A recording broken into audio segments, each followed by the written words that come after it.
Hello my dear DSC aspirants, నేను మీ రాజీ. అసలు మనకు ఇంకా ప్రజెంట్ 30 డేసే ఉంది కదా. ఈ 30 డేస్లో ఎంత స్మార్ట్గా చదవగలిగితే అంత స్మార్ట్గా చదివితే మాత్రమే మనం క్వాలిఫైయింగ్ దాటుకొని ఎక్స్ట్రా మార్క్స్ తెచ్చుకోగలం. మనం అనుకుంటూనే ఉన్నాం డెడ్ లైన్ 1 మంత్లోనే మనం బాగా చదువుతామని. అదే 1 మంత్ మన దగ్గరికి వచ్చేసింది. ఇప్పుడు ఈ 1 మంత్లో మన సిలబస్ని ఎలా ఎనాలిసిస్ చేసుకోవాలి, ఏది చదివితే మనకి ఈజీగా మార్క్స్ గెయిన్ చేస్తాం, ఏది కంపల్సరీ చదవాలనేది నేను చెప్తాను. సిలబస్ ఎనాలిసిస్ అనేది మీకు క్లియర్ కట్గా చెప్తాను. ఓకే, ప్రజెంట్ మనం టెట్ సిలబస్ మన దగ్గర ఉండాలి. ఫస్ట్ పాయింట్ వచ్చి ప్రతి ఒక్కరి దగ్గర సిలబస్ కాపీ పెట్టుకోండి. జిరాక్స్ తీసేసుకుని నెట్లో ఉంటుంది. ఇంగ్లీష్ మీడియం అయితే ఇంగ్లీషు, తెలుగు మీడియం అయితే తెలుగు మీడియం, మొత్తానికి కాపీ ఒకటి మీకు దగ్గర పెట్టుకొని ఒక్కొక్కటి సబ్జెక్ట్ చూసుకోండి. ఆ సబ్జెక్ట్లో కంపల్సరీ ఏది చదవాల్సి ఉంటుంది, ఏది నీకు వచ్చు అనేది చూసుకొని ఫాలో అవ్వండి. ఫస్ట్ వచ్చి మనకి సైకాలజీ ఉంటుంది. 30 మార్క్స్ సైకాలజీ అనమాట. నేను మర్చిపోతానేమో అని రాసుకుని మరీ చెప్తున్నాను మీకు. సైకాలజీ 30 మార్క్స్ ఉంది. ఆ సైకాలజీలో మనకి డిఎస్సిలో 3 టాపిక్స్ ఉన్నాయి కదా. ఏవి? లెర్నింగ్, అభ్యసనం ఒకటి, నెక్స్ట్ పెరుగుదల వికాసం అంటే గ్రోత్ అండ్ డెవలప్మెంట్, నెక్స్ట్ వైయక్తిక భేదాలు అంటే ఇండివిజువల్ డిఫరెన్సెస్.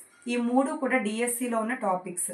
ఆ మూడింటిని క్లియర్ కట్గా చదవండి. ఇప్పుడు క్లియర్గా చదివితే డిఎస్సికి కూడా మీకు సిలబస్ కవర్ అయిపోద్ది.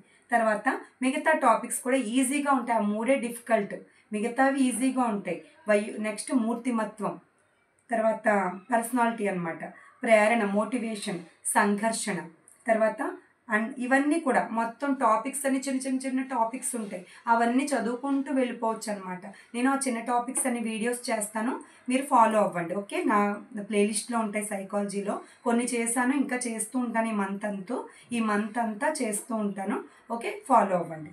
నెక్స్ట్ అండర్స్టాండింగ్ మీద ఇస్తాడు సైకాలజీ. అది మనం ఏమి చేయలేం. సబ్జెక్ట్ అంతా చదివేసిన తర్వాత అండర్స్టాండింగ్ బట్టి మనం అక్కడ అప్లికేషన్స్ని పెట్టగలుగుతాం. Next Telugu 24 marks content, 6 marks వచ్చి మనకి మెథడాలజీ. తెలుసా? 24 మార్క్స్ అంటే ఫస్ట్ మనం విషయ సూచిక చూసుకోవాలి. విషయ సూచిక అంటే మీకు చెప్తున్నాను చూడండి, నేను ఆల్రెడీ మీకు చెప్తున్నాను. ఇక్కడ ఉన్నాయి చూడండి, ఇతివృత్తం, అలాగే ప్రక్రియ, రచయిత, ఎలాగా లెసన్. ఇది ఎలా గుర్తుపెట్టుకోవాలనేది నేను కోడింగ్తో మరీ చెప్తున్నాను. తెలుగు అయితే అంత సింపుల్గా ఇంకెవరు చెప్పరు. కోడింగ్ క్లాసెస్ ప్లేలిస్ట్లో ఉన్నాయి చూడండి. ఓకే, 6th, 7th, 8th చేశాను. 9th, 10th కూడా దగ్గరలోనే అప్లోడ్ చేస్తాను. ఓకే, కోడింగ్ క్లాసెస్తో చెప్తాను. ఇవి ఇతివృత్తాలు మాత్రం ఇది కంపల్సరీ. విషయ సూచిక సెమిస్టర్ 1, 2 ఉంటాయి. ప్రతి బుక్లోనూ కంపల్సరీ చదవాలన్నమాట. దీని నుంచి 3 మార్క్స్ లేదా 4 మార్క్స్ గ్యారంటీ అనమాట. సింపుల్గా తెచ్చుకునే మార్క్స్. నెక్స్ట్ మనకి కవి పరిచయాలు. నేను అవి కూడా కోడింగ్తోనే చెప్తున్నాను. అంటే రచయిత, వాళ్ళు రాసిన బుక్స్, నెక్స్ట్ వాళ్ళకి వచ్చిన ప్రైజెస్ అవన్నీ ఉంటాయి. అంటే ఆ లెసన్ దేంట్లోంచి వచ్చింది అవన్నీ. కవి పరిచయాలు మాత్రం కంపల్సరీ వదలకూడదు. అలాగే లెసన్స్లోంచి చదవగలిగితే ఆ లెసన్ థీమ్ అనేది తెలుసుకోండి. పాత్రలు ఎవరెవరు ఉన్నారనేది తెలుసుకోండి. నెక్స్ట్ పదజాలం అంటే అన్ని అర్థాలు, పర్యాయ పదాలు, నానార్థాలు, అన్ని రకాలు వచ్చేస్తాయి. ఓకే, నెక్స్ట్ భాషాంశాలు అంటే వ్యాకరణం, విభక్తులు, నెక్స్ట్ సందులు, సమాసాలు, అలంకారాలు, వాక్యాలు, సంయుక్త వాక్యం, ఇవన్నీ కూడా వ్యాకరణ అంశాలు అనమాట. తెలుగు మనకి 30 మార్క్స్లో 24 మార్క్స్ ఈజీగా తెచ్చుకోవచ్చు. మన మాతృభాష కాబట్టి దాన్ని వదులుకోవద్దు. నెక్స్ట్ 6 మార్క్స్ వచ్చి మెథడాలజీ. తెలుగు మెథడాలజీ కూడా వదలొద్దు, ఈజీగా ఉంటుందండి. తెలుగు మెథడాలజీ ఎక్కడైనా డౌన్లోడ్ ఉంటుంది చూసుకోండి. కొన్ని యాప్ల్లో, కొంతమంది యాప్స్లో పెడుతూ ఉంటారు, మహేష్ స్టడీస్ అట్లాంటి కొన్ని యాప్స్, S&S, ఆ యాప్స్లో పెడుతూ ఉంటారు. ఒకసారి చెక్ చేయండి, లేదంటే గూగుల్లో అయినా చెక్ చేయండి. తెలుగు మెథడాలజీ అని డౌన్లోడ్ చేసుకుని అది చూస్తే చాలు, ఈజీగా వచ్చేస్తుంది అనమాట. 6 మార్క్స్లో 4 మార్క్స్, 5 మార్క్స్ గెయిన్ చేయొచ్చు ఈజీగా. ఓకే, తెలుగు ఆ 30 మార్క్స్లో 28 తెచ్చుకోవచ్చు అనమాట. నెక్స్ట్ వచ్చి మనకి ఇంగ్లీష్ అనమాట. చాలా ఇంపార్టెంట్ ఇది. ఇంగ్లీష్లోనే మార్క్స్ పోతూ ఉంటాయి మనకి. కంటెంట్ 24 మార్క్స్, యాజ్ ఇట్ ఈస్గా 6 మార్క్స్ మనకి మెథడాలజీ అనమాట. కంటెంట్ అంటే మనకి ఇక్కడ చెప్పుకున్నాను చూడండి, గ్లాసరీ చెప్పాను నేను ఆల్రెడీ మీకు. అంటే honeycomb, honeysuckle, 6th class honeysuckle, 7th class honeycomb, అలాగే 8th క్లాస్ హనీ డ్యూ ఉంటుంది. 9th, 10th ఏమో ఓల్డ్ టెక్స్ట్ బుక్, ప్రజెంట్ ఉన్న టెక్స్ట్ బుక్. 10th అవసరం లేదు ఇంగ్లీషు. 9th, 10th కూడా నేను చేస్తాను, 8th కూడా చేస్తాను. 6th, 7th చేశాను. ఎవరైనా చూడకపోతే గ్లాసరీ చూడండి. ఆ గ్లాసరీ వచ్చి మనకి 2 or 3 మార్క్స్ గ్యారంటీ అనమాట, మీనింగ్స్.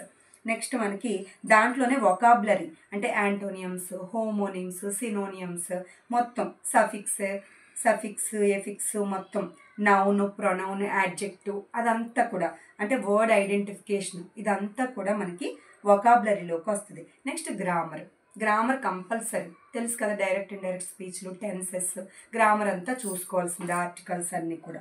ఇది ఇంగ్లీష్ గ్రామర్ కంపల్సరీ రావాలి. తర్వాత పంక్చువేషన్ మార్క్స్ అని ఇచ్చాడు, అంటే హెడ్డింగ్స్ని అస్సలు వదలొద్దు. సిలబస్లో ఉన్న హెడ్డింగ్స్ నేను చెప్తున్నాను.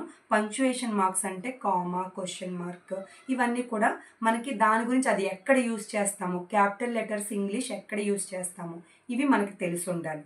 ఓకే, అది మెన్షన్ చేశాడు అక్కడ. లెటర్ రైటింగ్ ఎలా రాయాలి, ఇన్విటేషన్స్ ఎలా రాయాలి, ఈమెయిల్స్ ఎలా రాయాలి ఇవన్నీ కూడా తెలుసుకోవాలి కంపల్సరీ.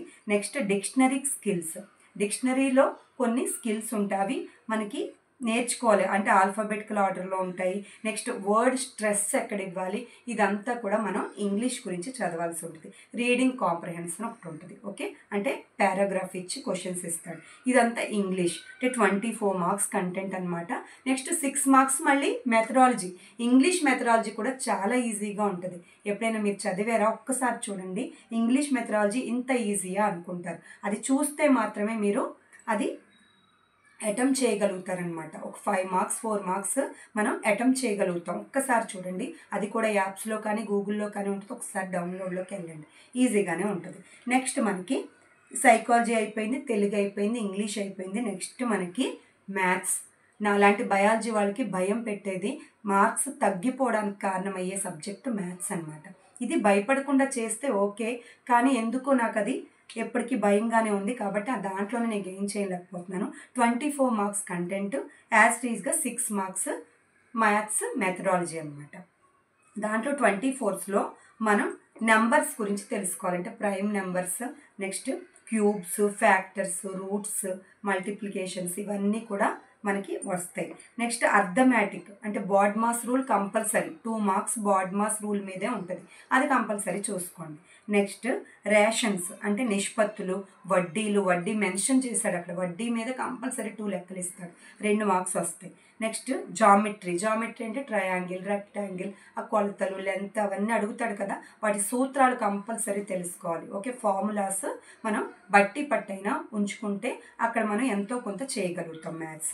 అంటే చేయగలిగిన వాళ్ళు 6th 7th 8th చేసుకోండి, ఈజీగా ఉంటాయి. తర్వాత మనకి మల్టిప్లికేషన్స్ రూల్స్ అవి ఉంటాయి, భాజనీయత సూత్రాలు ఉంటాయి, అవి కంపల్సరీ ఇస్తాడు. అంటే కంపల్సరీ ఇచ్చేవి నేను తప్పనిసరిగా చదవాల్సినవే నేను చెప్తున్నాను, మిగతావన్నీ కూడా చేయగలిగితే చేయండి. కానీ 6th 7th బుక్లు వదలొద్దు, 8th చేయగలిగితే 9th 10th కూడా చేయాలి. స్టాటిస్టిక్స్ సాంఖ్యక శాస్త్రం compulsory, medium. Okay, mode, median అది కంపల్సరీ స్టాటిస్టిక్స్లోంచి ఇస్తాడనమాట. 3 మార్క్స్కైనా ఇస్తాడు, అస్సలు వదులుకోవద్దు. ఓకే, మ్యాథ్స్ భయమైన వాళ్ళు కూడా నేను చెప్పిన టాపిక్స్ మాత్రం సిలబస్ దగ్గర పెట్టుకుని చేసుకోండి.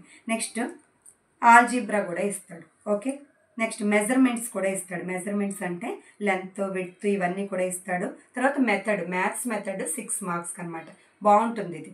దీంట్లో డెఫినిషన్స్ ఇస్తాడు, అంటే సహజ సంఖ్యలు అంటే ఏమిటి ఇలా డెఫినేషన్స్ ఇస్తాడు. నెక్స్ట్ వ్యక్తుల గురించి, అదే శ్రీనివాస్ రామానుజన్ ఇటువంటి వారి గురించి ఇస్తూ ఉంటాడు అనమాట. ఇవి ఈజీగా ఉండేవి కాబట్టి థియరీ పార్ట్ కాబట్టి చదివేసుకోండి. ఓకే, మెథడాలజీ మాత్రం 6 మార్క్స్ని వదలొద్దు, దాంట్లో 4-5 మార్క్స్ మనం పెట్టగలుగుతాం అనమాట. Next objectives of teaching mathematics. Science లాగే మ్యాథ్స్లో ఆబ్జెక్టివ్స్ ఆఫ్ టీచింగ్ ఉంటుంది. నెక్స్ట్ కరిక్యులం గురించి ఉంటుంది, ఎవాల్యుయేషన్ ఉంటుంది.